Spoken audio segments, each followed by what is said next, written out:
my dear chap. Sink. Sink. S-I-N-K. Sink. No, no, no, not stink. Yes, well, now that you mention it, it does. Stink. Look here, what I'm trying to tell you is it won't drain. Yes, that's it. And I've got 50 people popping over for cocktails. Have you ever tried to get hold of a plumber in London on a Sunday afternoon? I've called dozens of them, and the blighters are either at the films or walking in the park. Hang it all, if plumbing is going to make a go of it in this country, the plumbers jolly well better get into the spirit of the thing. Well, there's just the ghost of a chance. One chap half promised to be over, but that's more than an hour ago, so there you are. But look here, I can't just call up 50 guests. I can't call up such people as the Honourable Betty Cream and tell her my sink's out of order. Just a moment. Congratulate me, old man. Here's the plumber now. So long.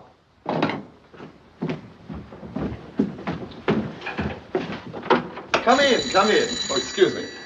Hello? Yes? Yes, he just came this moment. Goodbye. Never been so happy to see anybody in my life. Right this way. Rotten of me to spoil your Sunday, but it's sink or swim, you know. Wait till you see the mess. Relieve the drain, relieve the strain. Bit of a poet, eh? Well, there it is. Frightful stench, isn't it? Just too awful for words. Yes, but it looks interesting. Very. What? Is there anything more arresting than a sink out of order? I beg your pardon? An everyday, ordinary, commonplace pantry sink. And yet, an analogue of human frustration. Believe me, I know a lot about sinks. Yes, naturally, I'm sure you do, but we haven't much time. You see, I'm giving a party. And you're expecting your guests in a minute? Right. And you want your sink fixed? Right. Then what you need is a plumber. Right. But I thought that you... Oh, no, unfortunately. I'm afraid there has been a misunderstanding. You see, I came here to see an old friend of mine, Professor Lee. Professor Lee? Oh, well, he's in Scotland. You see, I sublet the flat. Now I am in a fix. Well, what about me? I'm in a fix, too. But what am I going to do? It's 4:30. You see, I wanted to see Professor Lee Expecting because... 50 guests, including such people as the Honourable Betty Cream, and she doesn't go everywhere, you know. You're the most selfish man I've ever seen. What? You don't even know me, and already you're not interested in me. Why don't you ask me why I want to see Professor Lee? All you're thinking about is the Honourable Betty Cream. Why don't you ask me about my landlady? Is she humane, or does she want the rent? Do you know, or do you care? No.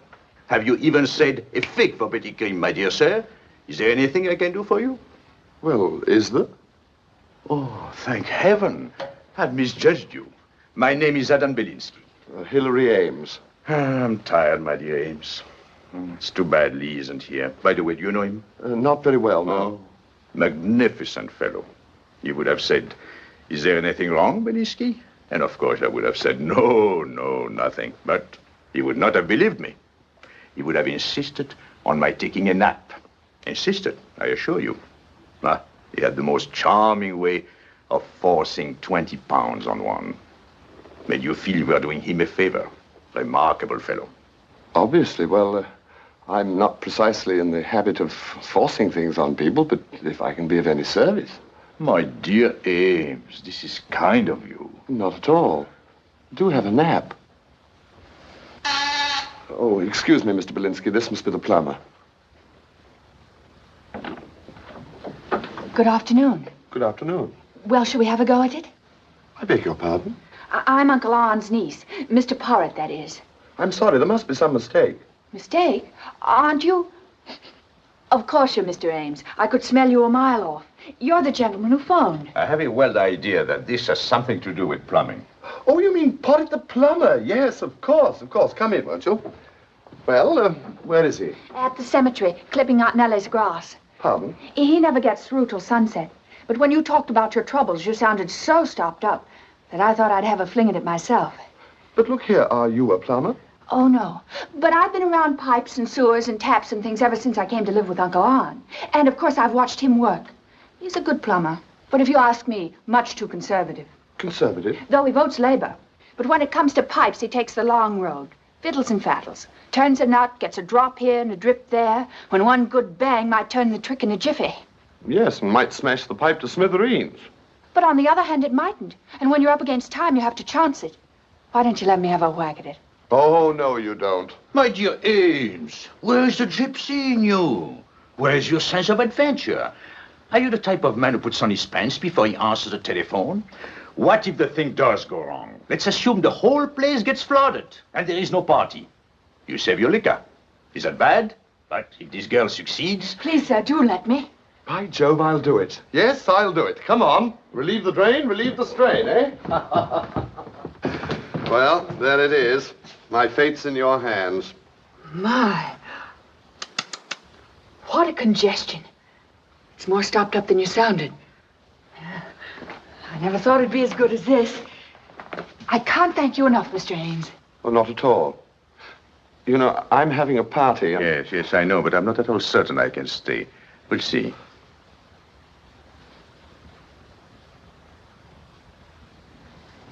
You see, she's not dressed for plumbing. But what woman is? Well, here we go.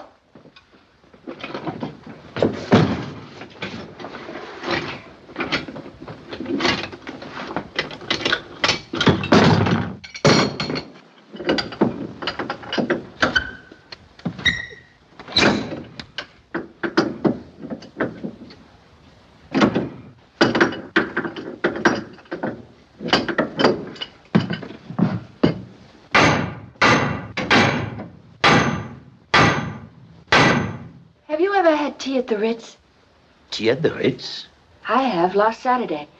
I was lying in bed sucking oranges to tone up the system, you know. And all at once I said to myself, Cluny Brown, you've got a pound note in your stocking. Why don't you have tea at the Ritz? So I did. That's the way things come over me. Was it a good tea? Oh, it wasn't the tea, but to hear them say, this way, miss, please, miss, crumpets, miss, and holding my chair for me, you'd never have thought I was out of place. That's very interesting. You don't seem to be inhibited. Try to be more specific. What made you think you were out of place? Oh, I didn't think I was. It's Uncle Arn. He's always telling me, Cluny Brown, you don't know your place. Think of your place. Cluny Brown, you ought to learn your place. Look here, this is no time for light conversation. What does Uncle Arn think your place is? He didn't say. Because he doesn't know.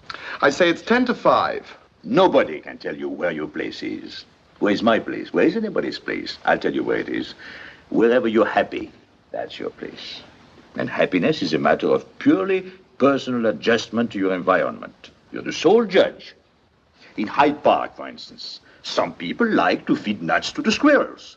But if it makes you happy to feed squirrels to the nuts, who am I to say nuts to the squirrels? Do you mind saying that all over again? In Hyde Park, for Look, instance, I beg you.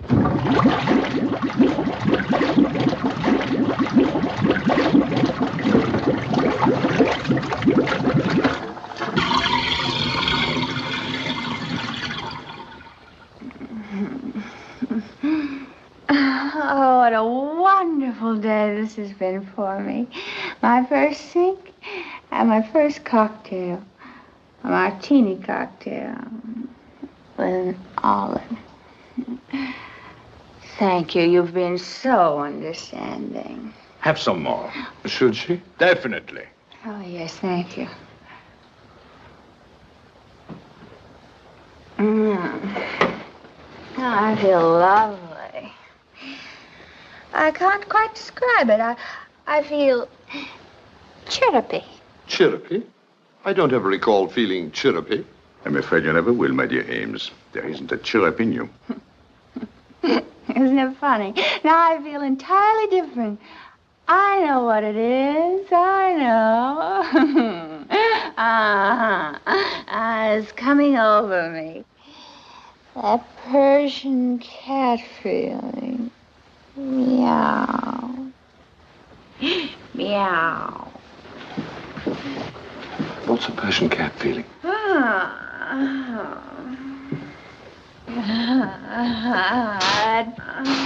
I'm sorry, but it's getting late. It's never too late for a cat. You're lying there in bed reading that wonderful travelogue in the Daily Mail and wanting to go places and wondering if you ever will. And all of a sudden, you're a cat. and you start to climb. And you leap out of the window into the fog. And suddenly the fog lifts. And it isn't London, it's Baghdad. Next week I'll be in Cairo. Oh, it's so wonderful to be a cat and read the Daily Mail. Look, I implore you. Good heavens, there they are now. Please. Yes? I'm there. Oh, I feel so wonderful, so free. Cluny Brown, what are you doing here? Uncle Arn. What does this mean? What are you doing on that there couch? I've been plumbing, Uncle Arn. Just plumbing. Cluny Brown, has something happened I ought to know about? I don't think so. Lucky I found the address wrote down, or I might never have looked you in the face again. I assure you, Uncle Arn. Name's Porritt. Mr. Porritt. Liquor, too. Giving strong drink to a young girl, that beats all. I've half a mind. You haven't met Mr. Ames, the host. I've no wish to meet the individual. Oh, but Uncle Arn, these gentlemen have been so nice to me. There you go again, taking advantage of it. You don't know your place. Get your things here. You never will know your place. But Uncle Arn, what is my place? What's anybody's place? What's your place? If you want to feed nuts to the squirrels, who am I to say, do you? That settles it. You're going into service, you are. You're going to be a domestic in a decent home. Come along. Oh, by the way, I haven't paid you yet. Will this do? You can't buy me off with your filthy pound note. Come, Cluny Brown. Thank you, gentlemen, for everything.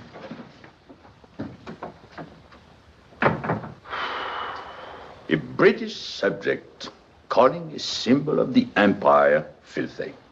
Permit me. Filthy? I differ with him emphatically, Ames. When the lower classes start throwing away pound notes, the upper classes better look out. I dare say. Perhaps you wonder who I am, or maybe you don't care. But I spend a great part of my time on the fringes of Mayfair. I'm never asked to parties, but I go to them just the same. And I'm known to everybody. Why do people go to cocktail parties? Because people give cocktails. Why do people give them? Because people go to them. It's a vicious circle, like perpetual motion. Oh, it's depressing. Parties and people laughing with Europe on the brink. Yes, Hitler and Vienna and Prague, and people go around having fun. Oh, I'm so tired of hearing Hitler and Mussolini and... Betty, I'm surprised. You talk like a superficial girl who thinks of nothing but her pink and white complexion. You seem to like it, until Hitler came between us. Well, I still do. Oh, intensely, Betty. But you must realize we're on the verge of a war. Well, then stop talking and do something about it. I have. I've written a letter to the Times. Well, then there's nothing to worry about. Are you having a good time, Miss Green? Marvelous, thank you. Oh, Miss Cream, you know, when I first saw you, I said to Archie, there's Miss Betty Cream. And then I said, no, that can't be Miss Betty Cream. But after all, there's only one Betty Cream, isn't there? Everyone makes such an absurd fuss over her. She's simply unbearable. She's got the worst manners of any girl I know. She's cold, conceited, and callous. 2 martinis, please. Yes. Have you asked her to marry you lately? Day before yesterday. What'd she say? She said no, as usual. She doesn't stop to think. She hasn't any brains. If she turned me down once, I don't think I could ever ask her again. I don't think she ever will get married. Perhaps she doesn't want to. What else can she do? What's going to become of her? She's no talent. She has beauty. Well, beauty doesn't mean much. It helps. Perhaps. If you ask me, I feel sorry for the girl. I think she'll go on having a good time and wind up as one of those haggish females who get up charity balls. What a pity. But I've made up my mind. I shall ask her once or twice more, and then I shall wash my hands of her. Cheers. Cheers.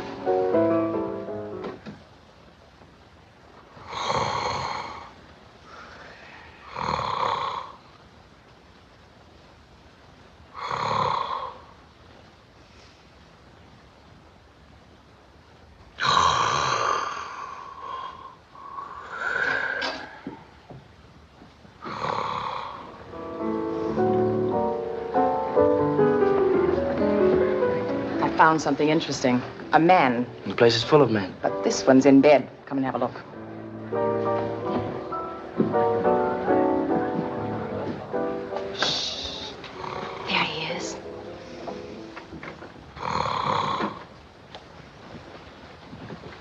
wonder he's in bed. He's squiffed. Good heavens. What's the matter? What is it? It's Belinsky. Not Adam Belinsky. Yes, Adam Belinsky. Is he a gangster? Don't be an idiot, Betty. He's a chap. He's a great man. He's famous. Well, whatever for? He's a writer, professor at Prague. One of Hitler's worst enemies. That's why the Nazis are after him. He's probably just one jump ahead of them now. I wonder how he got to London. The underground, no doubt. What a man. He looks exactly like his pictures. Better, in fact. Nobler. Much nobler. More serene. And he snores. What difference does it make? He's a great liberal. For that matter, I snore myself. So do I. Well, I don't, and I'm as liberal as either of you.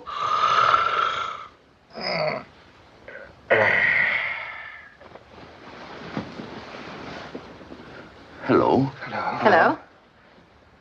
We know who you are. You can trust us. I'm Andrew Carmel. I'm John Fruin. How do you do? I'm Elizabeth Cream. I know. You are honorable, and you don't go everywhere. We don't mean to pry, but you are in trouble. Aren't you, Professor? Well, yes, as a matter of fact, unless a miracle happens, I'm a man without a home. Oh, that beast, that terrible beast, Hitler. I wonder if I've made myself clear. Perfectly. But the time for talk is past. We must do something. Yes, what can we do about him? Gentlemen, I'm afraid you are a little confused. Oh, yes, we know we are. There's so much muddled thinking. That's why we're glad you're here. Oh, put us straight, will you, Professor? I have an idea. Let's scram out of here. A step in the right direction. All right. But it must be somewhere safe. After all, the professor is our responsibility. Definitely. Have you any suggestions, sir? Well, I should say the Ritz is a good, safe place. Splendid. Let's go.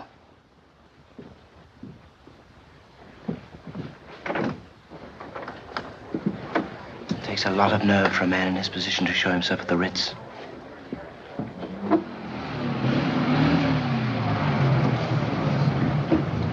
Well, thanks for a delightful evening. Thank you, Professor. Oh, it's been a privilege. You must come to tea with Andrew and Fruin one day soon. Thank you, Miss Cream. Thank you all. Good night. Good night. Oh, Professor. Professor, are you safe here? Are the people in this house trustworthy? Tell me, who lives here? Who lives here? People who have to. Professor, I beg your pardon for bringing this up again, but since you have honored us with your confidence... Since you have. Professor, we both feel that the 20 pounds you were gracious enough to accept is most inadequate. Most. Would you reconsider and take 50? We'd feel much better about it. Oh, much better. My dear friends, I beg of you.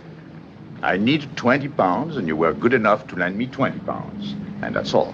Oh, we don't want to seem rude, Professor, but 50 pounds... Oh, we frankly don't see how you can accept less. You mustn't press me any further. I insist.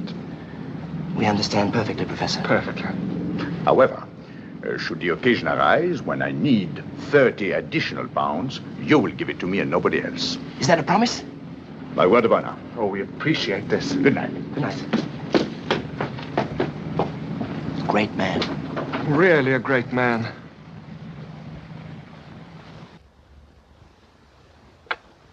Uncle Odd, you won't have me tomorrow. No, I won't. Uncle Odd, who's going to mend your socks? Sister Addie, Who's going to answer the telephone? I'll manage it myself when I'm here and let it ring when I ain't. Now everything's settled, lass. Who are you going to talk to when you've got something on your mind? I'll just let it stay there. You won't like that, Uncle Hahn. You're a man who likes to express himself. Oh, Uncle Hahn, why do I have to go? It's better. You're very lucky. An untrained girl like you getting took on as a parlor maid in a nice house in the country. If I don't like it, can I come back? Not if you just don't like it. Well, what if I hate it? It's not your place to wait, Cluny Brown. What if I don't get enough to eat? They'll feed you. What if they feed me scraps? Starve me down to the bone till I look like a skeleton? Then can I come back, Uncle Hahn? That's all in your head, lass. What if they knock me about? They won't. But what if they do? Well, then send me a line. But be sure they do. Here.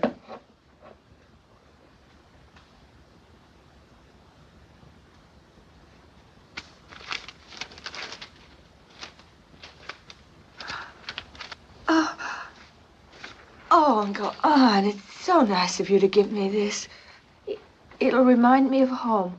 I'll think of you ever so often. Now, you keep your mind on your work. Now, be a good lass and hurry up.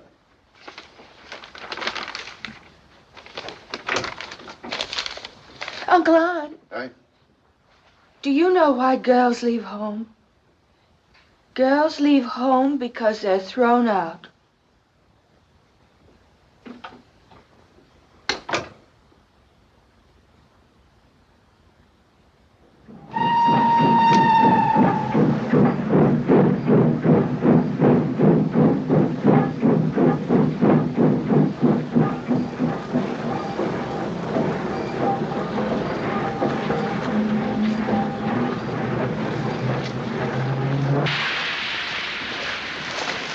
Everything all right, Herbert? Yes, sir. Good. By Jove, I've never seen Roddy behave so well on a journey. Thanks to you. As a rule, he's a jolly nuisance. Oh, he's lovely. Very good of you to take care of him. Thank you for letting me. He's done me so much good. That's what I like about dogs. They make you feel so much better about yourself. Goodbye, Roddy. I'm awfully glad I met you. By Jove, he doesn't want to leave you. Well, I don't blame him either. I do wish I could see him again sometime. Well, why not? Me too, for that matter. I'm not a bad old dog myself. Oh, thank you. I'd like that. Do you hear that, Roddy? It isn't goodbye after all. By the way, where are you going? I'm going to Friars Carmel Manor. By Jove, is that where you're going? Neighbors of mine. Henry and Alice are old friends. I don't see Henry's car about anywhere. Let me give you a lift, Miss... Cluny Brown. Oh, of course. Herbert, take Miss Brown's bag, will you? Oh, I don't want to put you to any trouble. Nonsense, it's a pleasure. I'm Colonel Duff Graham. It's wonderful how a dog can bring people together, isn't it? I think yes. So it is. I never thought of that.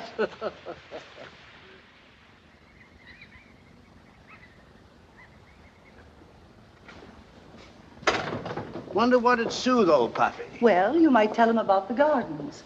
Flowers are so restful. Why, Andrew. Hello, Mother. Father? Well, I say I'm awfully sorry to burst in on you like this, but it's very important. That's why I came down myself instead of telephoning. You see, I've asked a guest. Well, that's nothing to get excited about. Naturally, any friend of yours is welcome. I know, Mother, but this is a special case.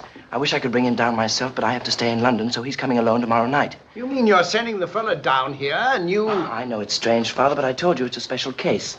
You see, he's in danger. He won't admit it, but he ought to get out of London at once. Good heavens. What's the fella done? Oh, what hasn't he done? He's fighting for a new and better world. What for? What for? Haven't you heard of the Nazis?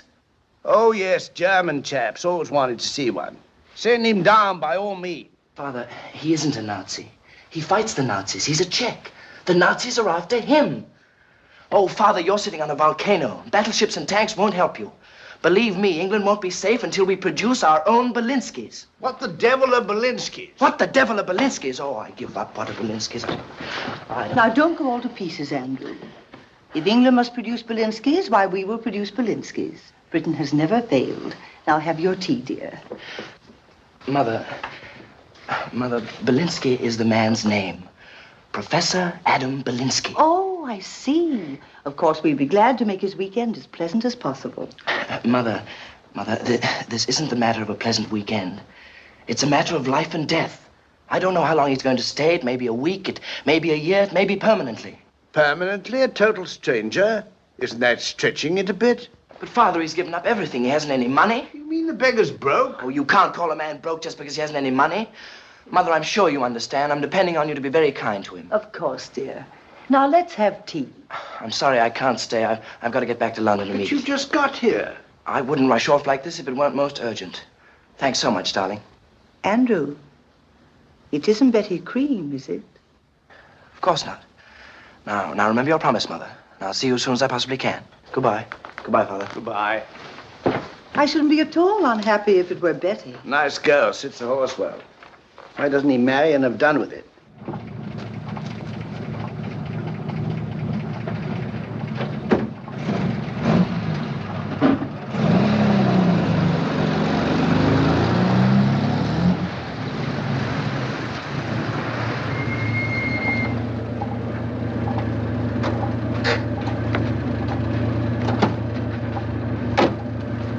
Hi, is it? Colonel Duff Graham, milady. Alice, my dear, how are you? Oh, Charles, how nice. Henry, old boy, by Jove, how fit you look. Well, well, Charles. Look whom I brought you. Roddy could hardly keep his paws off her, eh, Miss Brown? And I don't blame him either. How do you do, Miss Brown? How do you do? Well, well, this is a pleasure. Passed the new vicar on the drive over. How's he getting on? Splendid, splendid. Sits a horse well. Good. It reminds me, I've just got time for a ride before dinner. Aren't you staying for tea? No, thank you, Alice. I must be toddling along. Spoiling for a sharp canter out to London. Now, Miss Brown, don't stay away too long. I shall be waiting for you. I want to see a bit of her too, you know. And so does Roddy, eh? Cheerio. Thank you for everything. Oh, no. Pleasure, pleasure.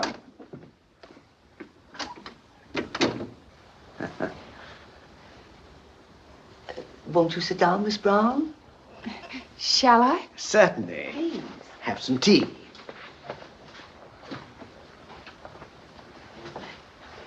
This is very kind of you. Milk or lemon, Miss Brown? It really doesn't matter. Then shall we say lemon? Well, I usually take milk, but I'll try lemon. Milk by all means. Sugar? Oh, I don't think so. Are you quite sure? Well, if you don't mind, 4, please. Try a crumpet. Oh, thank you. Thank you.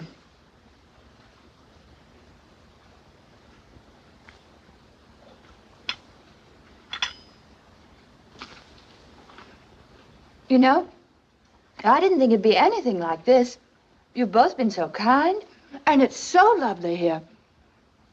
I've never seen such beautiful flowers in my life. It's just like a park. Hear that, Alice? She works in it from morning till night. It's her empire. Maybe someday you'll let me help you in the garden. Of course, my dear. I'm so glad you like my flowers. You're so much nicer than I thought. In fact, I didn't think you'd be nice at all. To think I was afraid you might starve me. Instead, here I am having tea with milk and 4 lumps and crumpets. May I have another? Good heavens, have them all. Oh, thanks. I'm not that hungry, but I appreciate the offer. You won't be sorry having me here. I'm going to do everything to please you, I promise you. Even some extra things. How's your plumbing? Plumbing? There's nothing wrong with our plumbing, is there, Alice? I almost wish one of your pipes leaked. I could fix it. You mean to tell me young girls go in for plumbing nowadays? It's great fun, and it does everybody so much good. By George, when I was a young man, we never even discussed plumbing. As a matter of fact, we didn't have any. Tell me, Miss Brown. Everybody calls me Cluny. Tell me, I suppose you've known Colonel Duff Graham a long time. Oh, no. We just met on the train. But I feel as if I've known him ever so long. I'm going to have a puppy. You're going to have what? A puppy from the Colonel. Jupiter. He says it's the first time he's ever given one of Roddy's away. I hope you won't mind. I promise I won't let it interfere with my work. Your work? Yes, work. I'm Cluny Brown. Miss Postgate sent me. Didn't you expect me? I'm the parlor maid. Oh, you're the new maid, I see. Oh. You thought I was somebody else, didn't you? I'm sorry. Have I done something wrong? No. If anyone's been wrong, it's us. Nobody's done anything wrong. We've enjoyed seeing you, and we hope you'll be happy here and stay a long time. Thank you.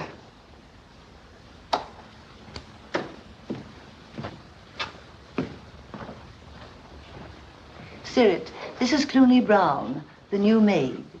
Now sit down, my dear, and finish your tea. Sit down, my dear. And when you've finished, Sirit will take you to Mrs. Maylie, the housekeeper. Very good, milady. Well, Alice, I'd better get at that letter.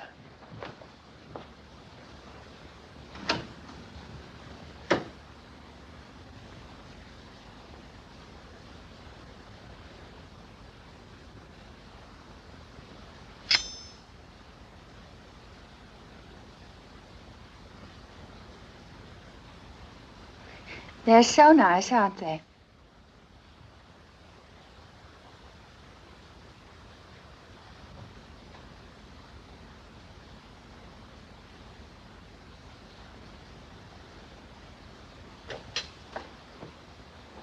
I'm finished. Follow me, Brown. Brown? Everybody calls me Cluny. You'll be called Brown here. Maybe she got onto the wrong train, Mrs. Maylie. Maybe she ran off with an handsome stranger. That'll be enough, Weller. Things like that have happened before and might happen again. Mrs. Brown, Mrs. Maylie. Mrs. Maylie, the housekeeper. Where have you been, Brown? Having tea with Sir Henry and her ladyship. What? It seems... Well, it wasn't my fault, really. Mr. Siddle will give me the necessary information later, if you'll be so kind. With pleasure, Mrs. Maylie. Thank you, Mr. Not Siddle. at all. Now then, take off your hat, please. I'm afraid you'll have to do something about your hair. Should I leave, Mrs. Maylie? Please don't, Mr. Siddle. I'd appreciate your opinion in the matter. And may I say I agree with you completely, Mrs. Maylie? I knew you would, Mr. Siddle. Your appearance is part of your work. Precisely. I understand this is your first place? Yes. I see. We must begin at the beginning. You say ma'am to me and sir to Mr. Siddle. And her ladyship to her ladyship. You will perhaps never see her ladyship or Sir Henry. But if by chance you should find yourself in the same room with them, you will not be in the room. You will see and not see. You will hear and not hear.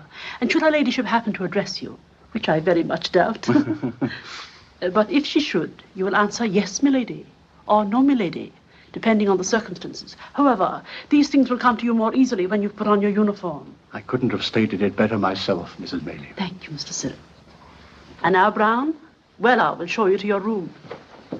But before you go, if I haven't made myself quite clear...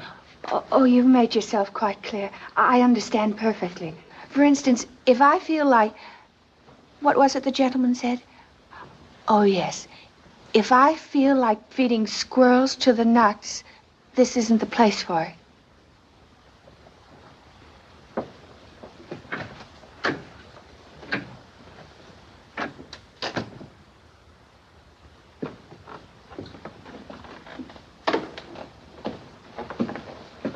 The professor will be down immediately. I say, Sirrett, what's the fellow's name again? It is hard to remember. So many foreigners do have foreign names, don't they? May I make a suggestion, sir? Go ahead. Think of the fur, Kolinsky. Oh, Kolinsky. And now, substitute B for Ko. Bielinski for Kolinsky, and you have it, sir. I remember that. What's the name of that fur again? Professor Belinsky. Ah, Professor, how nice to see you. You're very kind, Lady Carmel. How do you do, sir? How do you do? Have a glass of sherry, old man. Professor, you're most welcome here for as long as you care to stay. How very hospitable you are. But I don't feel I should accept before you know more about me. Andrew has told us all about you. And about this Nazi business. You don't have to worry with Constable Birkins around. Great man for warding things off, Birkins. Oh, I have the utmost confidence in Constable Birkins. But after all, the Nazis are across the channel. However, what worries me is right here with us. I have no dinner jacket. Dinner is served, milady. Sir Henry, I couldn't bear to face you in a lounge suit across the dinner table. Well, wore a lounge suit myself once at dinner. In Naples. Went slumming, didn't want to shock the natives. Oh, shall we go in? Andrew will lend you a dinner jacket, Professor. He has two. It doesn't matter tonight, but as a favor, if... Oh, it's not really important. But you see, my husband likes me to dress for dinner. But if you didn't dress, he couldn't. And if he couldn't, then of course I wouldn't. How simple and charming you make everything.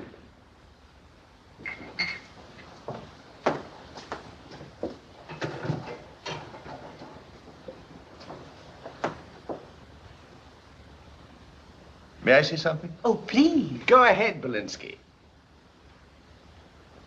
This royal throne of kings, this sceptred isle, this other Eden, demi-paradise, this land of such dear souls, this dear, dear land, this blessed plot, this earth, this realm, this England. To Shakespeare.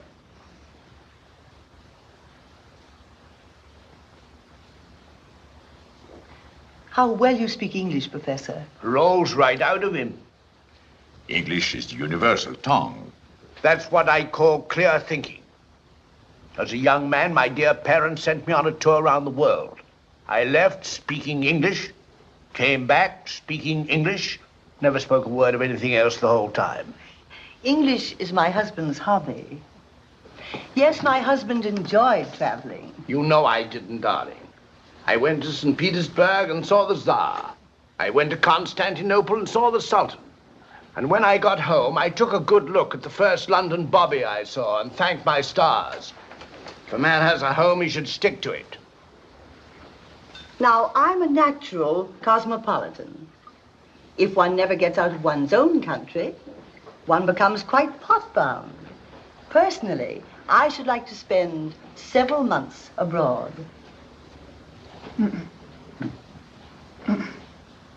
What? Don't take that piece, sir. This one on the right. Much better. What? It hasn't so much fat, and it's browner and bigger. You won't regret it, sir.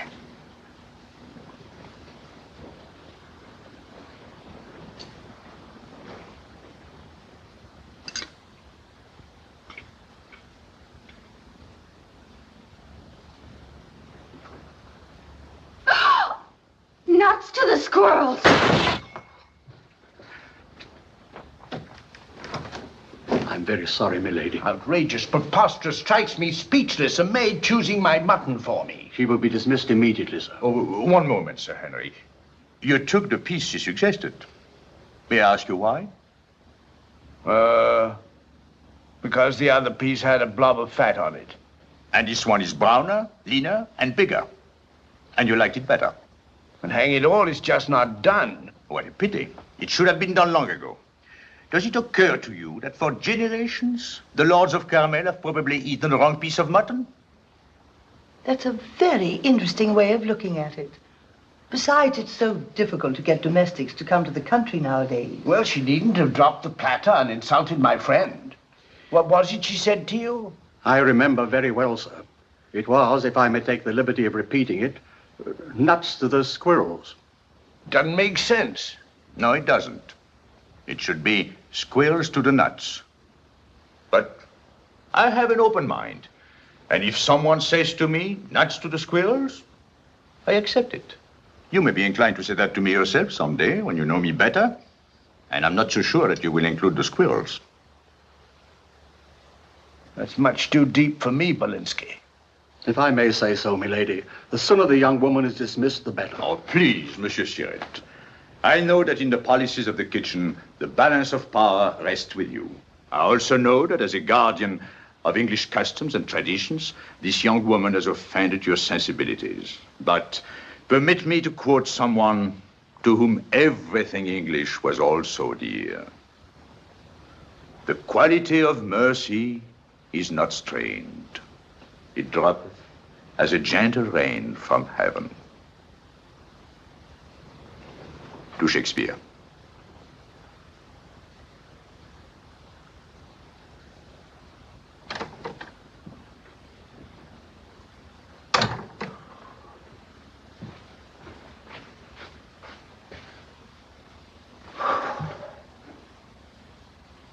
I've never seen my husband so stimulated. Well, he's a very stimulating man himself. Yes, he is. I hope you'll be comfortable. Siret will valet you. Dear Lady Carmel, I have so little to offer a valet. Well, would you mind letting Siret? So as not to hurt his feelings. Very well.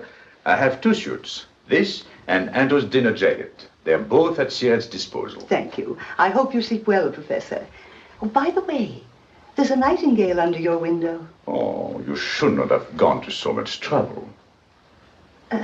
Good night, Professor. Good night, Lady Carmel. Dear Uncle Han, I served my first dinner tonight. Mutton. Oh, Uncle Han.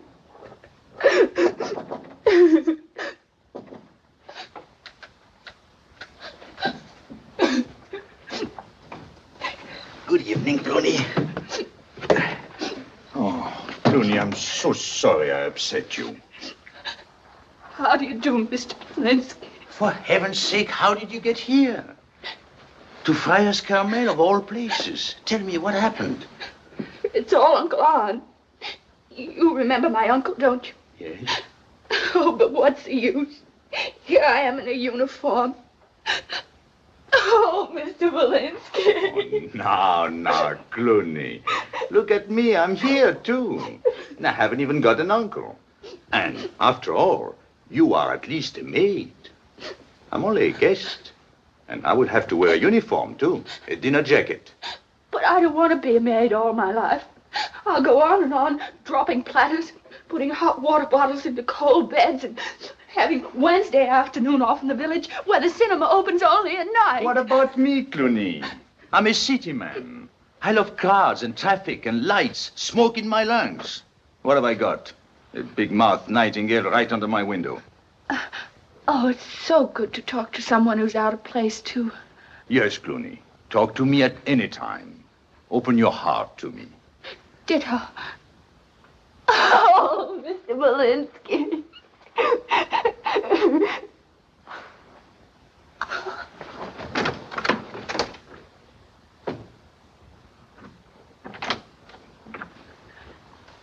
Please forgive me, Mr. Belinsky. I don't know what came over me. It isn't as if you were my type. Believe me, you aren't. I'm sure I'm not. I understand perfectly. You were just happy to find a friend here, and so am I. We must go on being friends. And as we're not our types, that should be easy. You know, we're like two people on a desert island, waiting for a ship to rescue us. That's right, Cluny. But, you know how it is in a desert island. You wait and wait, and then you don't wait anymore. Cluny Brown, let's admit it. We're in danger. Today, we're not our types, but as time passes, we might not look so bad to each other. If we are at Friars Carmel long enough, who knows? You might even find me tolerable, and I might find you the most beautiful creature in the whole county. It's not much of a county, but that's all we'll have. Oh, no, that must never happen, Mr. Belinsky. You must never become a victim of my circumstances, and if you should ever seem romantic to me, don't hesitate. Just kick me. Yes, let's kick each other. It's a pact. I feel so safe. Good. Well, I think I better go now. Why don't you use the stairs? Excellent idea. I can't thank you enough. Oh, I feel so much better. Have a good night's sleep, Cluny. I think I will. How lucky that we met in that flat. I wish I were back there right now. I wish I could roll up my sleeves and roll down my stockings and unloosen the joint. Bang, bang, bang. Well, I think I'll go to my room now and let the nightingale bang me to sleep. Good night, Cluny. Good night.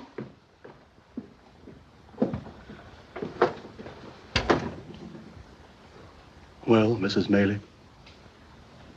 I agree with you, Mr. Sirrett. But then, it's so difficult to get girls to come to the country. What do you expect? A maid without references, and a foreigner who isn't even in the diplomatic service. I hesitated to tell you, but now I believe I should. This foreign gentleman rose at dinner and addressed me directly. Oh, no. Yes, Mrs. Maley. Sir Henry and Lady Carmel's guest spoke to me as an equal. Good night, Mr. Sirrett. Good night, Mrs. Maley.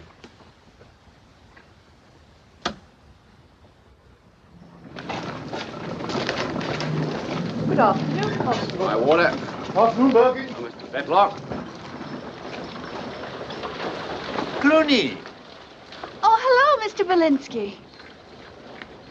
Just look at you. Violets on your shoulders, roses in your cheeks, and a garden on your head. What's the occasion? Don't you know? It's your birthday. No. It isn't my birthday, is it? Oh, Mr. Belinsky, don't you know what day this is? I've lost count. It's Wednesday. Is it? Oh, Mr. Belinsky, it's my day off, from 3 to 7. Oh, of course. Perfect. No wonder I've always loved Wednesdays. From 3 to 7. 4 hours, all to ourselves. 240 minutes. And if you think of it in seconds, I'll cancel all my engagements. In fact, I'll ignore them. Cluny, the village is ours. Oh, well, it's awfully sweet of you, Mr. Belinsky, but I think I should tell you. Something has happened. What? You know, Mrs. Maley suffers from rheumatism. You haven't caught it, have you? Oh, no. But you see, if Mrs. Maley hadn't sent me to the chemist shop for pear trees liniment, I might never have met Mr. Wilson, the chemist. That's the way things happen. Think of it. Mrs. Maley's swollen knee might change my whole life. Oh, is it as bad as that, Cluny? Well, I don't know. What would you think if a gentleman invited you to tea and to meet his mother, too? I won't go. But I've already accepted. And I'm certain I did the right thing. I'm sure you did.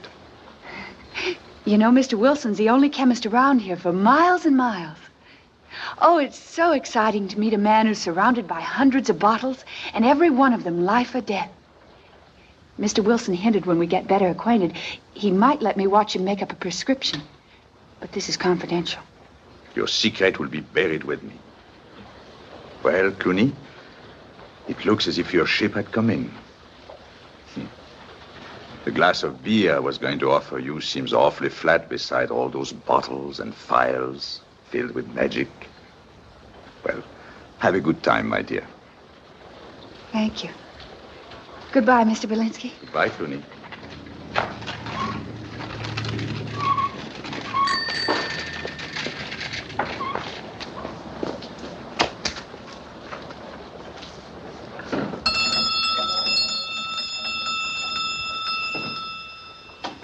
Now, let us repeat it once again, Mrs. Watkins.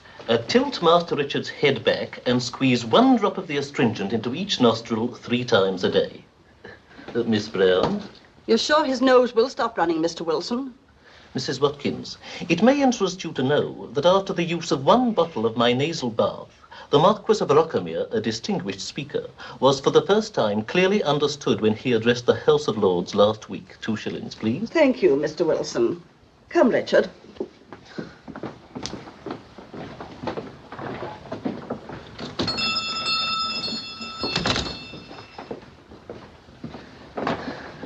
Good afternoon, Miss Brown. Good afternoon, Mr. Wilson. Well, Miss Brown, I could relish a crumpet or 2. And you? Ditto. Then, shall we step into the parlor? Oh, Mr. Wilson, didn't you notice anything? Notice what? The way I look. Well, I remarked about it the last time I saw you. I said you looked intelligent. Oh, no, that's not what I mean. Here, the garden on my head. Well, I don't object to it myself, but my mother might think it a little frivolous. Oh. Well, then I'd better take it off. Oh, thank you. I hope you understand. I do. I should have been satisfied to look intelligent. Then, shall we?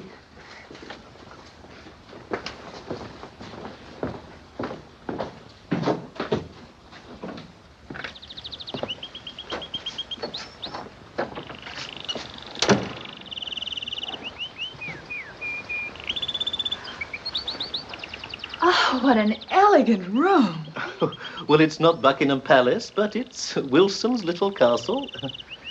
You might enjoy looking at this picture, Miss Brown. It's painted by hand.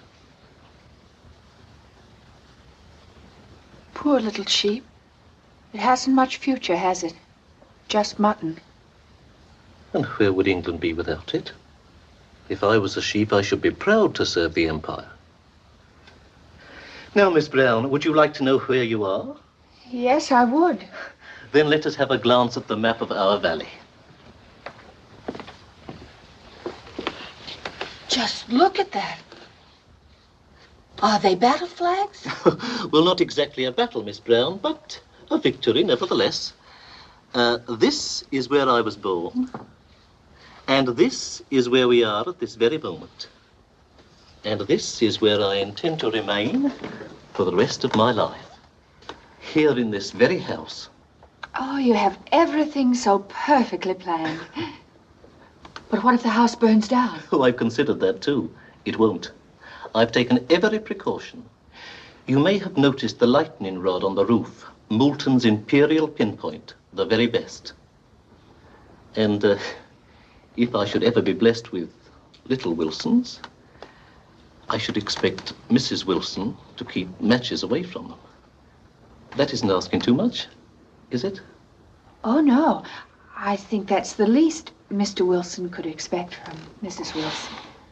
Now I shall call my mother. Oh, however, if in spite of all my provisions a slight blaze should occur, it may reassure you to know that I am chief of the Friars Carmel Volunteer Fire Department. Oh, Mr. Wilson, you aren't. I am.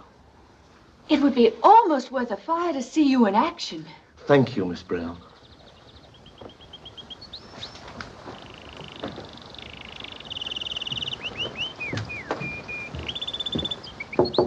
Mother? Mother?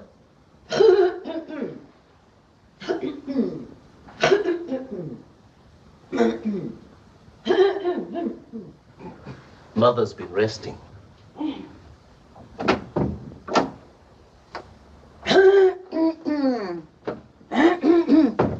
Mother, I want you to meet our guest.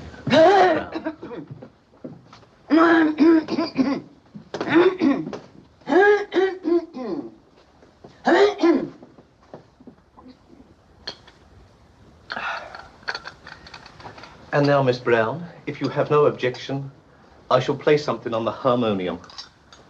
Oh, you play the harmonium, too? Is there anything you don't do, Mr. Wilson?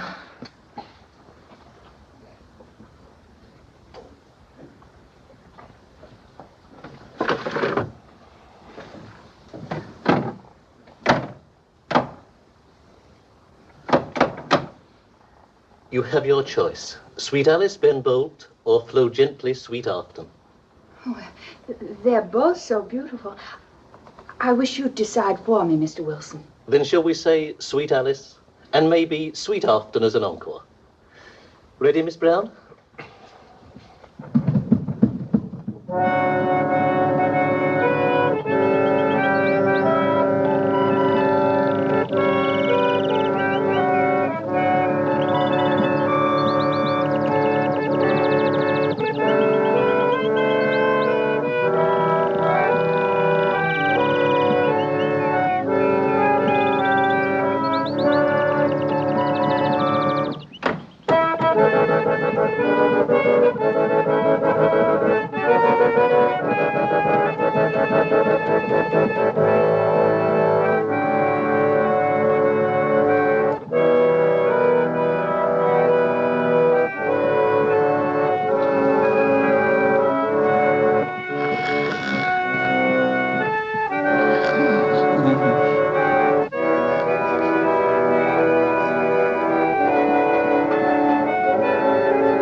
Oh, a client. I'm awfully glad you finished the song before the bell rang. I should have finished it in any case. You think I'm going out to attend to the client at once, don't you? Well, aren't you? No. No, indeed. It is the privilege of a successful establishment to keep the client on edge. He's so grateful when you do arrive. I'm glad you're so responsive to music, Miss Brown. When you were playing, it did something to me. I saw you in your fireman's hat, climbing up a steep ladder and saving a child. It was all so beautiful and brave. Thank you, Miss Brown. Oh, I remember now. I have a client, haven't I? Excuse me.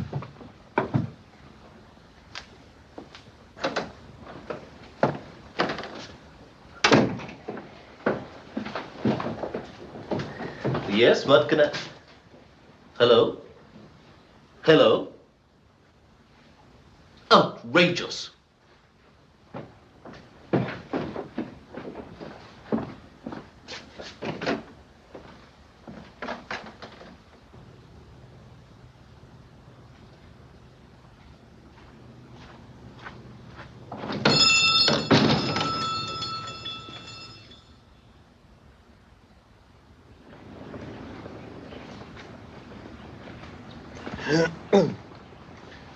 Mother's taken a great liking to you. How do you know? She didn't say anything. That's the point. Mother doesn't waste words on flattery. If she speaks, it's to correct faults. Oh, I like your mother, too. Once or twice, I thought she was going to smile at me. She likes to see a young lady who doesn't put stuff on her face. If I may say so, so do I.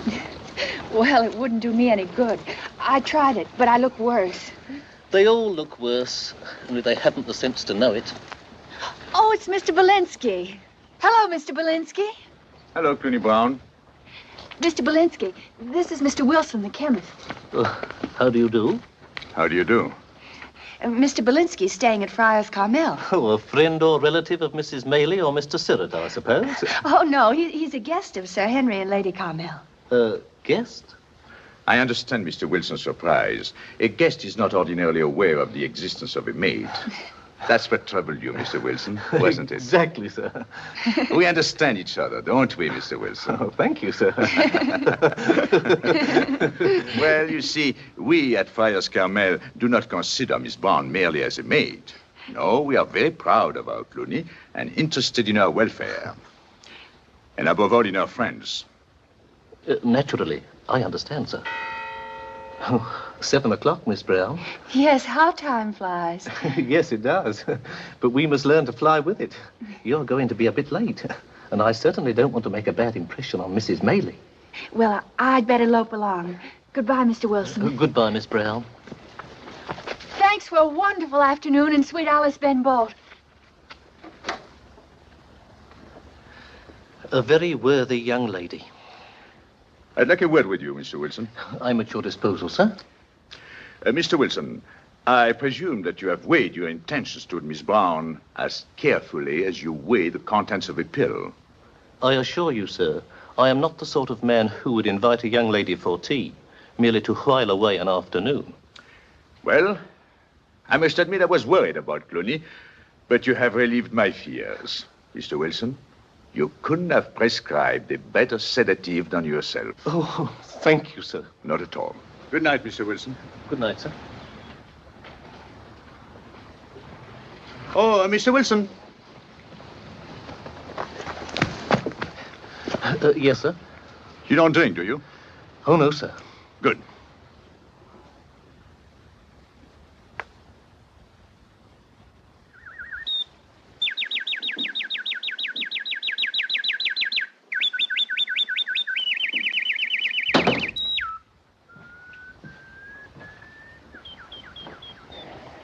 Sit down, Cluny. Now, look here, Cluny. I know we have a pact. Now, let me tell you something about pacts. Pacts are made for 2 reasons. 1, to be kept. 2, to be broken. Now, I don't say let's break our pact. But on the other hand, I'm not suggesting that we keep it. Hello, Cluny. Hello, Mr. Belinsky. I came as soon as I could. Sit down, Cluny. How do you like Mr. Wilson? Do you still think my ship has arrived? Look here, Cluny. Out there is an ocean. And on the ocean is a boat, braving the storm and battling the billows. That's not Mr. Wilson. But in a quiet harbor, there is a freighter. Its engine is turned off. No smoke comes out of its funnel. Nothing could ever budge it. Neither wind nor wave. That's Mr. Wilson. Oh, I'm so glad you like him. Do you know, Mr. Belinsky, when I sat in his parlor and everything cozy and peaceful and so homey, and Mr. Wilson playing the harmonium, I got all choked up. For the first time, I really felt what it must be like to have a place.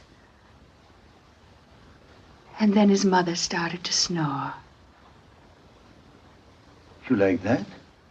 Oh, not just the snoring, but because she was a mother. You see, I'm an orphan, and I've never heard my mother snore. But you're happy now. That's all that matters. Oh, Mr. Belinsky, it's so selfish of me to talk only about myself. But I'm sure someday your ship will come in, too. Don't worry about me. If it doesn't come, I'm a good swimmer. Oh, I almost forgot your hot water bottle. But I'm sure you won't need it on a warm night like this. Yes, I'm afraid I do. I feel a little chilly. It may get colder before the night is over. Thank you, Cluny. Thank you, Mr. Walensky. Good night. Good night.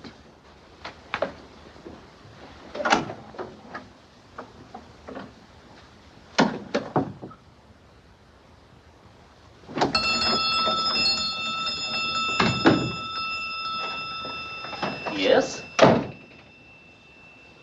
Outrageous.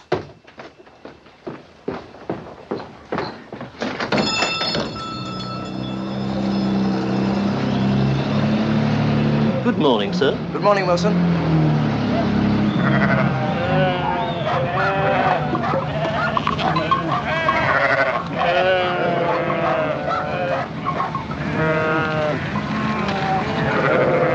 Well, Professor Belinsky. Andrew! What are you doing here? Just clearing the streets for your arrival.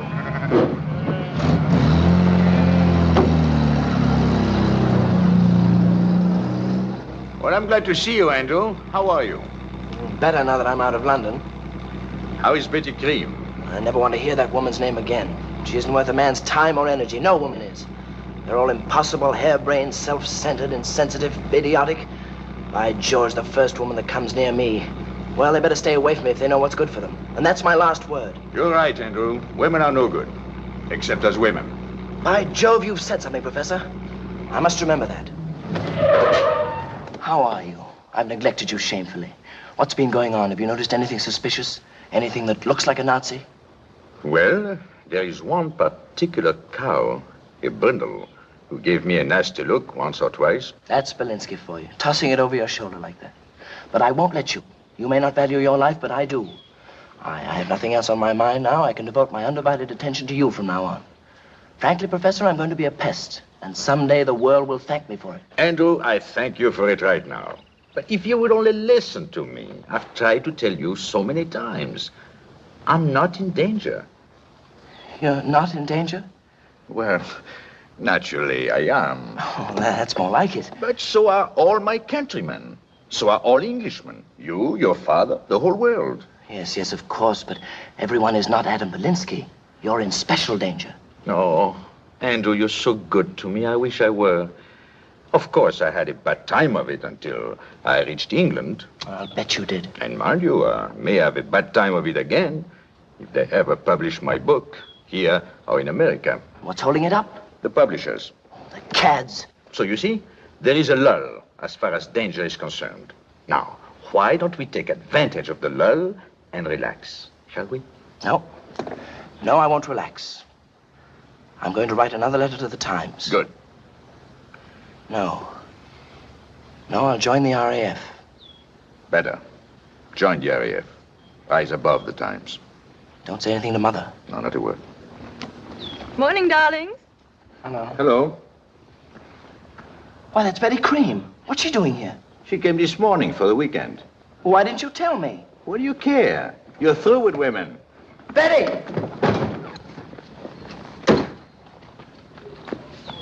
Hello, darling. Why did you come here? Your mother invited me. Why did you accept? But I didn't want to refuse. That doesn't make sense. Doesn't it? Did you know you were coming here when I saw you last night? Of course. Why didn't you tell me? Well, you didn't ask me. How was I to know you'd have the nerve to come down here after the row we had? Did we have a row? I don't remember. Oh, this is too much. We had a row that all London is talking about, the kind of a row that London won't forget for a long time. But what's a row to you? Nothing. You haven't even the decency to acknowledge that we had one. Oh, I don't want to hurt you, darling. If we ever have a row again, do tell me we're having one, so we may have a long, long chat about it afterward. Oh, rot. See you later, darling. Come on, Joe. Come on.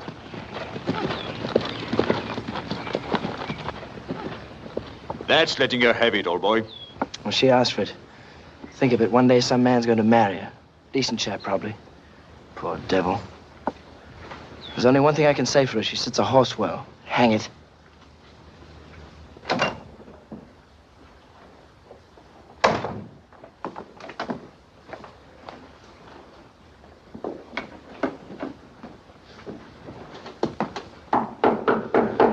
Yes? How much did I lose at backgammon this morning? £3.6, wasn't it? I think so. Here it is. £1, £1.10, £2, £3. 1, 2, 3, 4, 5, 6. Nice fellow, this Andrew. Oh, I see. You came to tell me all about Andrew. No, I came to talk to you about Cluny Brown. Cluny Brown? I suppose you never even noticed her. Ought I? Let me ask you something. Who do you think unpacked your 3 suitcases, 2 hat boxes, 1 overnight case? Who put away your golf bag, your tennis rackets? Elves? Gnomes? Midgets? I see. Cluny Brown. Well, as a matter of fact, I was just about to ring for her to help me off with my boots. Oh, I'll do it. As I remember, this Cluny is a sweet little thing. A bit talkative. Did she say anything about me? Oh, I'm sure she did, Professor. But then she talked about everything. Miss Green, you have the most charming way of tossing bouquets, just as if they were bricks. I like you. And you do sit a horse well. Hang it. Shall we get back to Cluny Brown? Oh, all right. Well, you see, Miss Brown wants the evening off to attend a birthday celebration. How exciting. Now, here's the situation as it stands. Mrs. Mayley and Mr. Sirrett are willing to excuse her from serving dinner. Well, then everything's settled, isn't it? Not quite. Remember, Miss Brown is also your personal maid. Now, the question arises, Miss Cream. Can you get in and out of your clothes without breaking your neck? That I don't know. Try it, will you? My little lamb, my sweet. And if you should break your pretty little neck, just yell Belinsky. And if you promise not to come, Miss Brown may have the whole night off. Thank you, Miss Cream. A pleasure, Mr. Belinsky. Oh, Cluny, the evening is yours. Oh, Mr. Belinsky, you are a friend. You see, it's not only Mrs. Wilson's birthday, but things have sort of been happening. Why, Cluny? Yes, they have. Mr. Wilson has spoken to his mother about me. Oh, I'm sure she approved of you. Well, anyhow, she didn't say no. Well, that's very encouraging. And then Mr. Wilson asked his aunt, and Mr. Latham, his solicitor, and everybody possibly could ask. Did he ask you? Oh, no, that's just it. You see, he might tonight, or he might not. That's the suspense. Oh, and so romantic, Cluny. Mr. Belinsky, oh, no, I can't tell you. What? Well, you're not keeping secrets from me, are you? Well, all right, then. I had a dream last night. But don't tell Mr. Wilson. Does he forbid you to dream? Forbid? How could... Oh, no. But you see, Mr. Wilson's so sensible. And I don't think he'd object to dreams as long as they were sensible. But I dreamed about you. Cluny, you did? Mm-hmm. You don't know how wonderful you looked in a fez. And how you rode that black Arabian stallion. Whee! You just burned up the sands. And you swooped me up off the desert and sat me right in front of you in the saddle. My, did we sit a horse well. Tell me, Cluny, did I take you to my tent? You were taking me somewhere. But I remembered our pack just in time and kicked myself. And took the kick right out of the dream. Mr. Belinsky, do you wish I'd gone to your tent? No, Cluny. You did the right thing. I have no tent. Not in the desert, nor anywhere. Well, you better run along now. Good luck. Same to you.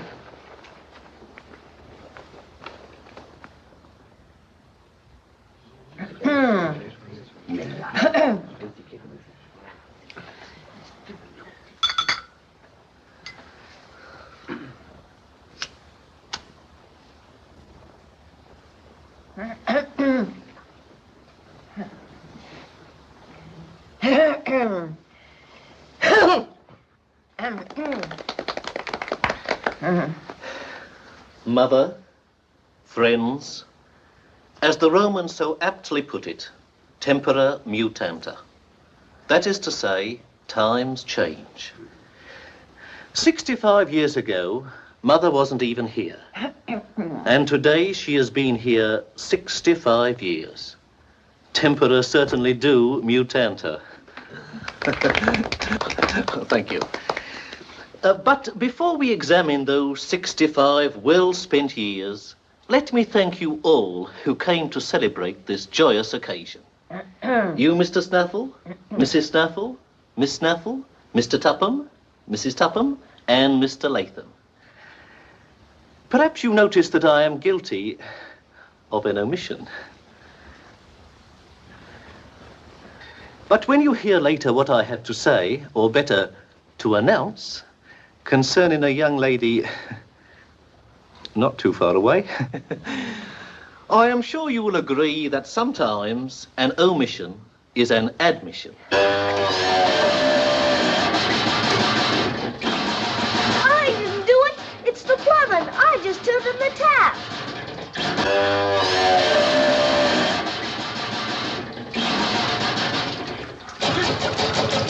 It's the plumbing, Mama. Don't say that. But it was. Sit down and be quiet.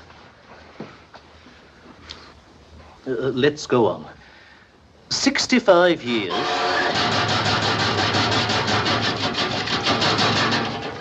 "65 years of useful service." I can fix it. I beg your pardon. Some of you might not know it, but I'm a plumber's niece. Just give me a hammer and a wrench and I'll show you. I'll get it, Miss Cluny. I know where they are. Miss Cluny, I wish you wouldn't. Oh, there's nothing to it. It won't take more than 5 minutes. And then nothing will interrupt your announcement. I might not cook the best tripe and onions in England, but whoever gets me won't have to worry about his plumbing. Here you are, Miss Cluny. It's a joint. A couple of bangs might do it. If not, we'll try something else.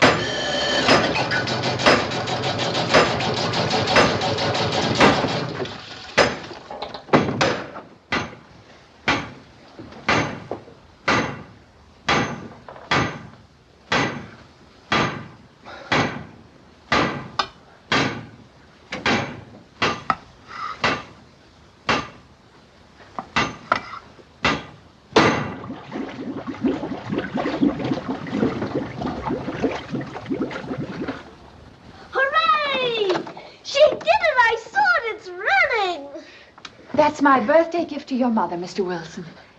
Mrs. Wilson,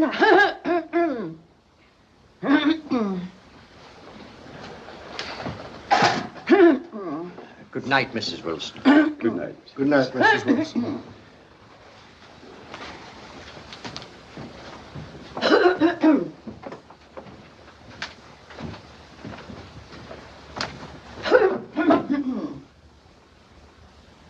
Mother, what?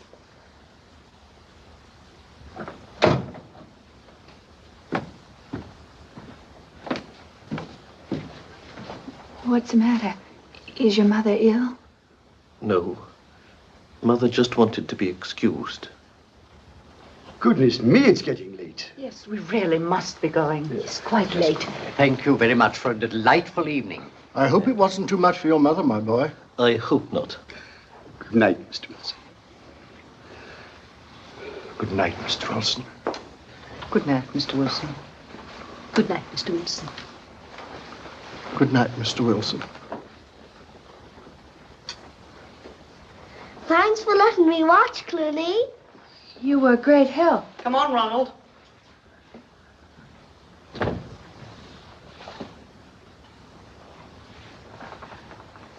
Did I do something wrong? I wish I hadn't seen what I saw. But I was only trying to help.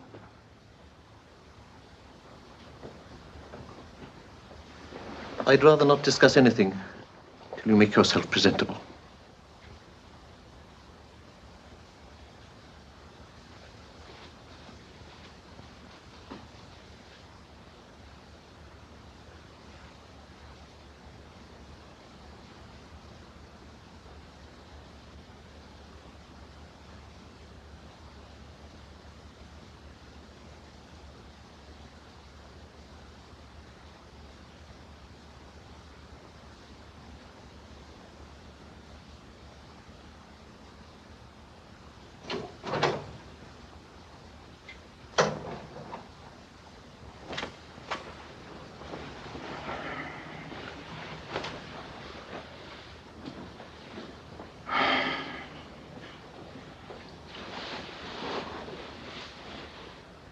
What does one do with a woman like you?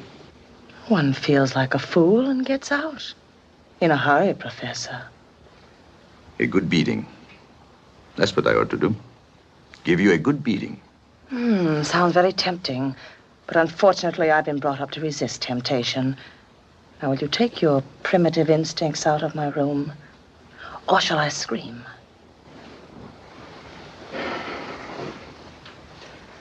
Why are you so vicious to my friend Andrew? Oh, I see. This time you came to talk about Andrew. And I thought it was a personal call. You're sure it isn't, Professor? Miss Cream, you hold no attraction for me whatever. None. Really? That creamy complexion, those blue eyes, those rounded shoulders, those... Well, I assure you, all this means very little to me. How little? Not much. Then why is your hair so carefully combed? And why do you smell like a perfume salesman? Well? It is me, isn't it? I'm afraid it is. I must have smeared a lot of stuff on my hair. I usually don't do that. Now, why did I do it now? I wonder why. You know, that would be an interesting problem for a psychoanalyst. I could have sworn that I came here for no other reason than to speak for a friend. Now, is it possible that when I reached for a brilliantine, way down deep in my subconscious, I was reaching for something else? Betty, I'm beginning to doubt my motives. I wish you'd get out. And I don't mean subconsciously. Well, good night.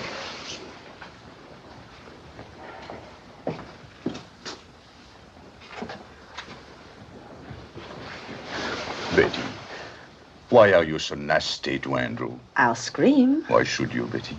Wake up the whole house, distress everybody. Can't you ever think of anybody but yourself? Doesn't it occur to you that you could make someone else happy?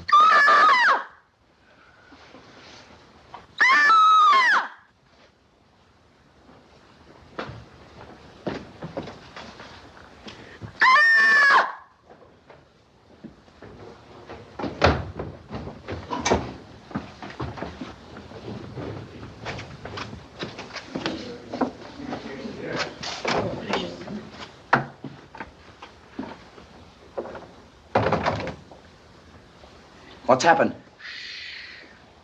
Cyril, Maylie, you needn't wait. Good night. Good night, milady. Good night, milady. I want to know what happened. Well, I'm sorry. I was looking for the bathroom, and I mistook the door. And what are you doing with those books? Yes, what am I doing with these books? You know, that would be an interesting case for a psychoanalyst. I could have sworn I'm so that... sorry, Lady Carmel. I heard my door open and thought it was a burglar, and so I screamed. Yes, that can easily happen in strange houses. Getting the doors mixed. Dear me, what an exciting evening. Good night again, Professor. Good night, Lady Carmel. My profoundest regrets. Good night, Andrew. Andrew, I want you to promise me to go right to bed. Please. Very well, Mother. Good night. May I come in, my dear? Of course, Lady Carmel.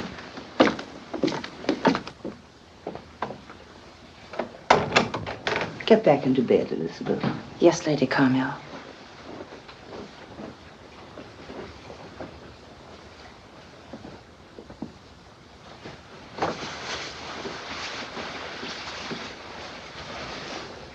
You know, my dear, you ought to get married. Do you think so, Lady Carmel? Quite definitely, my dear. Yes, Lady Carmel. You're going to marry Andrew? Yes, Lady Carmel. Then I think you should tell him so, because he's getting quite nervous. I'll tell him tomorrow. Thank you, Elizabeth. Now go to sleep. And tomorrow we'll have a long talk, especially about the gardens, because they're all planned 3 years ahead. Yes, Lady Carmel. Good night, dear. Good night.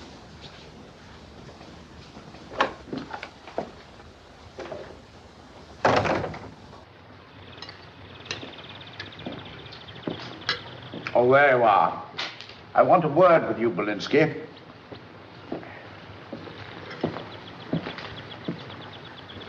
Sit down, have some breakfast. I don't feel like breakfast today. Sit down anyhow. I want to talk to you, man to man. You seen Andrew this morning? No. You're in for a surprise. He'll bowl you over. Really? Belinsky, he's not a boy anymore. Two-fisted man, overnight. Scared the wind out of me. You're the kindest people in the world. Do you know who did it? That fellow you're running away from. What fellow? You know that fellow, what's his name, Hitler. Good heavens. What else happened last night? Was war declared? No. But Andrew thinks it will be. That's why he barged into my room this morning and said, I'm joining the RAF. And don't make a fuss, I made up my mind. Never talked to me like that before. Oh, the RAF. Well, I think I'll have some breakfast. I say, this talk about war is all poppycock, isn't it? No, Sir Henry. I know Hitler. Oh, yes, he's written a book, hasn't he? Yes. Big success, isn't it? Very big. Well, what more does he want? Why doesn't he lie down and keep quiet? Well, if you really want to know, Sir Henry, read the book. Sort of an outdoor book, isn't it? What's it called? Oh, yes. My Camp. Yes. It's a kind of an outdoor book. The old German idea of sport. Not your kind of sport. Sir Henry, there will be war. It's inevitable. Well, then I'm glad Andrew's joining up. We Carmels have never shirked our duty. No Englishman has or ever will. We'll see this thing through. We'll show that blighter. It's good to see you angry, Sir Henry. Stay angry, and everything will be all right.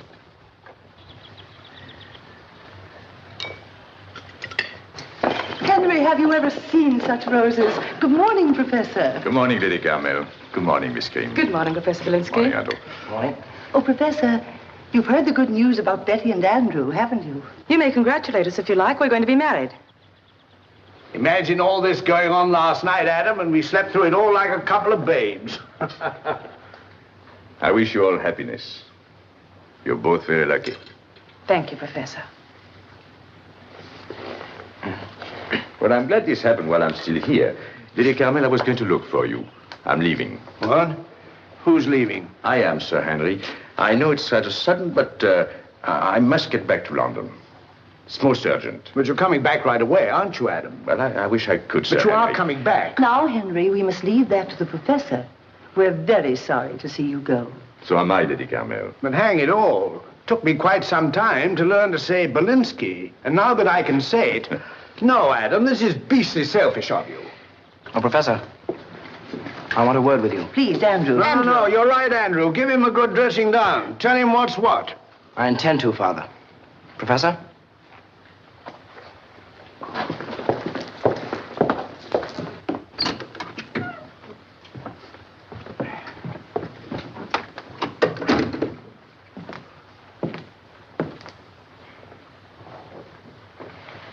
You weren't looking for the bathroom door last night, Professor.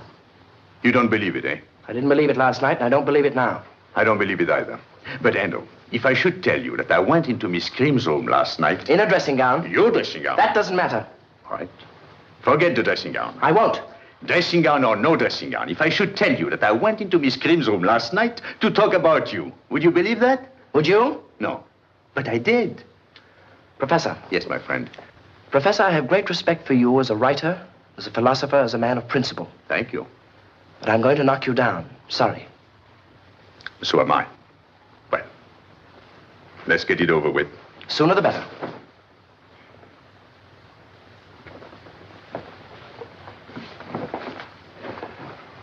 Just a moment. Shouldn't we remove this vase? Oh, yes. It's Mother's favorite. It's very thoughtful of you, Professor. Not at all. You ready? Yes, my friend. All right. Wait a minute. How much do I owe you? I don't know. It doesn't matter. But it does matter. If anything should happen to you, I want to be sure of how much I owe you. Let's see. You lent me 20 pounds in London. Oh, forget it. What kind of a man do you think I am? Forget 20 pounds. And the 4 pounds you lent me yesterday? And the 3 shillings I found in your dinner jacket? Are we going to have this out, or aren't we? Indeed we are. But I want you to know that I'm fighting under a handicap. The fact that I have to hit a man who lent me 24 pounds, 3 shillings, may slow me up badly. Are you ready? Yes, I'm ready. But I want to be fair. Now, I'm not trying to scare you. But I think you ought to know that I was once the lightweight champion of all Czechoslovakia. And I think you should know I was middleweight champion of all Oxford and Cambridge. Middleweight, eh? Pretty warm, isn't it? Rather.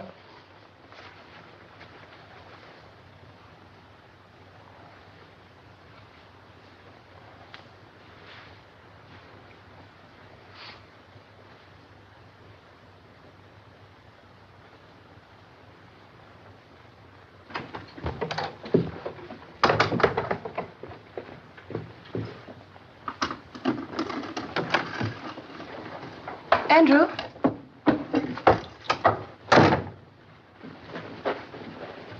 What's the matter? Nothing. What are you hiding?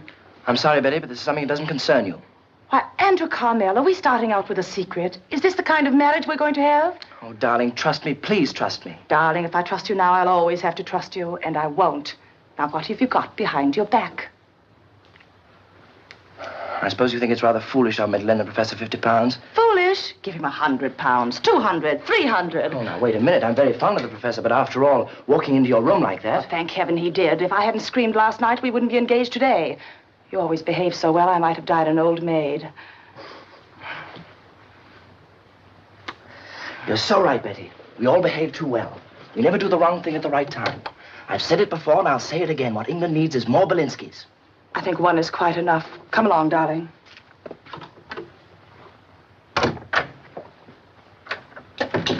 Brown feels worse. She said it's gone into her stomach now. She says if it was only a pain like you get after eating a whole plum pudding, she wouldn't mind. But she says it's more like swallowing a Monday morning. That's enough, Wella. Go upstairs and do the beds. Yes. Really, Brown never should have had last night off. She should have been dismissed long ago. Her handling of the china has been sinister. I will say, though, she's clean and willing enough. I don't mean to be harsh, Mrs. Maylie. I don't say she clipped the Cupid's wing on the punch bowl deliberately, but it's clipped, Mrs. Maylie. And what about the master's hunting crowfish? I shall never forget the day she dusted the left eye out of Sir Henry's moose. No, Mrs. Maylie. He was not born with the instincts and talents of a second maid. You're so right, Mr. Sirrett. So right. One is born to things, or one isn't. I remember when I was a little girl, I used to say to my dolly, "Did you ring, your ladyship? Shall I bring you tea, milady?" Mrs. Maylie, 15 years ago, when I saw you for the first time, you were removing the crumbs from Lady Carmel's bed with such earnestness, crumb by crumb. I knew instantly you had the spark. Thank you, Mr. Sirrett. Not at all, Mrs. Maylie. Good morning. Good morning, sir. Good morning, sir. Please forgive the intrusion. I have been to the village, done some shopping. I came to say goodbye. I'm leaving. Indeed, sir? I will miss you, Sirrett. And so will my one suit. Very much indeed. You know, you brought glamour into its sordid life. You creased and increased its self-respect. You gave it hope.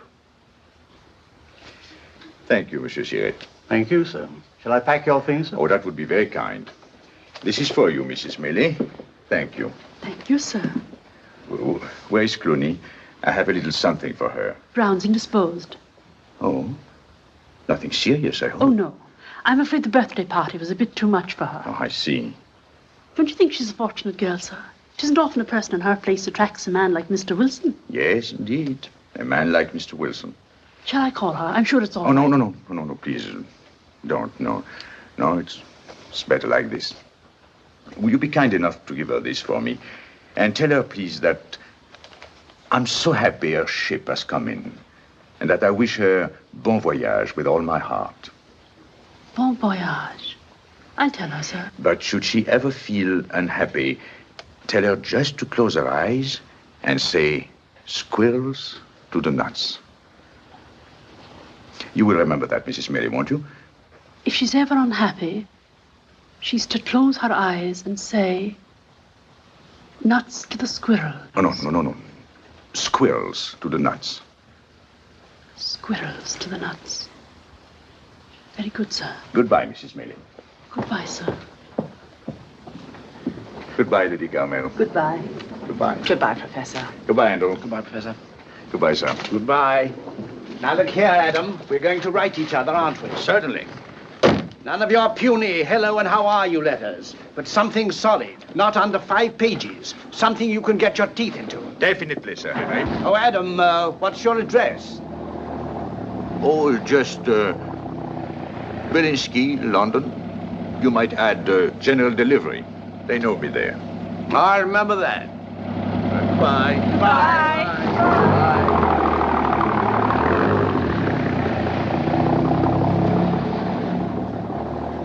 Good chap, that. Great man. General delivery. So appreciative of everything. How he loved the nightingale under his window. Mr. Belinsky! Mr. Belinsky! Where's Mr. Belinsky? He's just gone. Oh, I didn't have a chance to say goodbye to him. Just look what he gave me. Black stockings, silk stockings. The feet are silk and so's the top. Mr. Belinsky! Mr. Belinsky!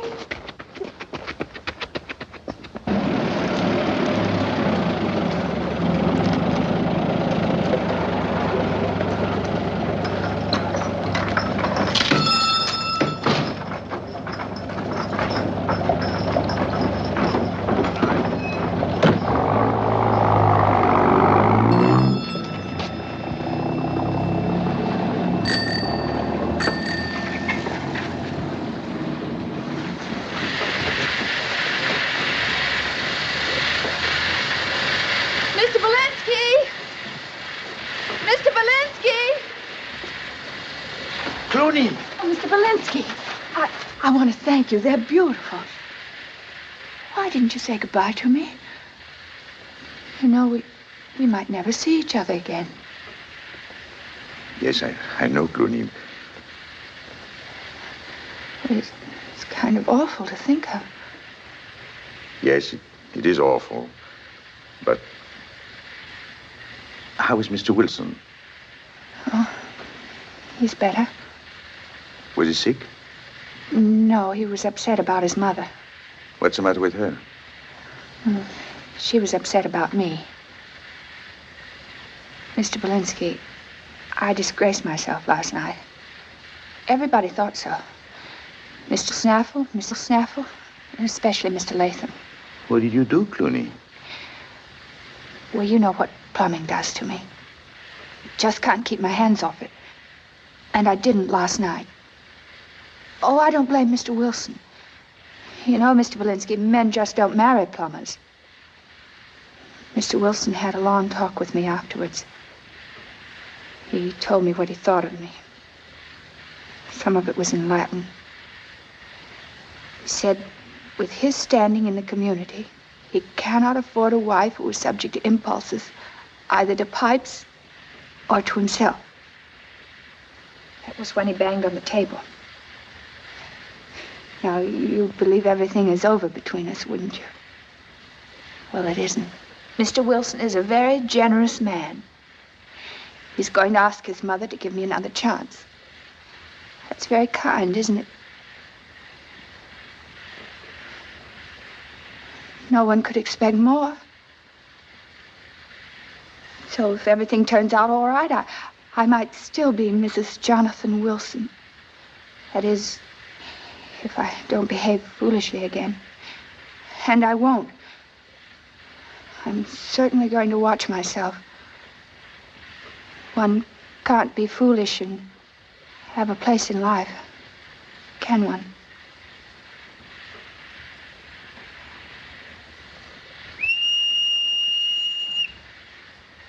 Get in. Get in.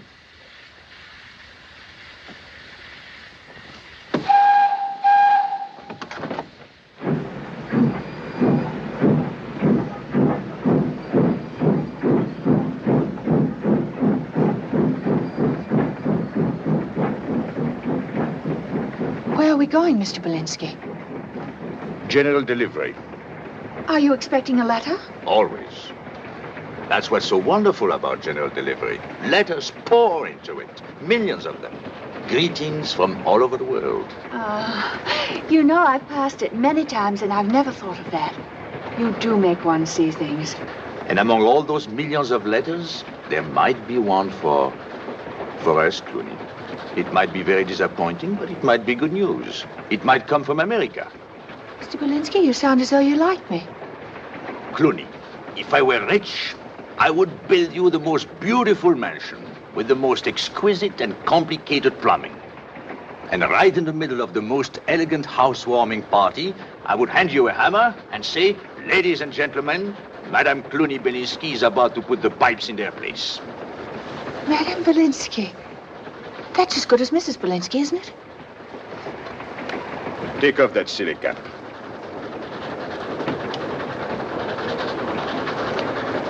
Take off that apron.